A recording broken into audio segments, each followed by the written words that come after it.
এই যে নিজের হাতেই লাগাচ্ছি, এটা হইলে রেহা গাছ। এই যে সুন্দর করে গাছগুলো হচ্ছে দেখে আজকে একটু পরিচর্যা করার জন্য নামলাম।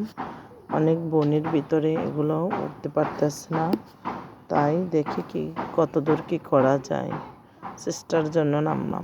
গাছের গোড়া এগুলো যে কি হয়, এত সার ঔষধ লাগে না, এগুলো হইতে কোনো সার ঔষধ লাগে না, কিন্তু গাছ একটা হইতে পারিনি। এই যে রেহা গাছ লাগাইছি শখ কইরা, বাবার বাড়ি থেকে আনসালাম, ভাইয়ে চারা করছিল সেখান থেকে। কিন্তু বাপরে বাপ, এই যে চারপাশে বন দেখতে আসছেন, এগুলো কিন্তু কোনো ঔষধ লাগে না।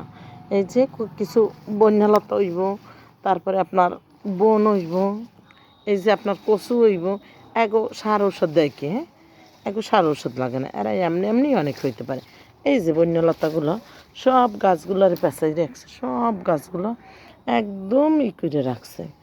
আর যদি আমি দেখেন শখ করে যে গাছগুলো লাগামো, ওইগুলো আমার স্প্রে করতে হবে, নাইলে পোকায় ধরবে, নাইলে মাটির ইসে এটা নষ্ট হয়ে যাবে।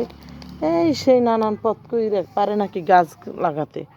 তারপরও লাগাই, নিজের হাতে লাগানো ফল খেতে খুবই ভালো লাগে। এই যে আমার রেহা গাছ ইনশাল্লাহ ভালোই হইতে আছে, দোয়া করবেন সবাই। ভালো ফলন হলে সবাইকে পার্সেল করে পাঠিয়ে দেবো আমার এই রেহা গাছের রেহা, সাথে চিংড়ি মাছ দেবো, নারিকেলও দেবো।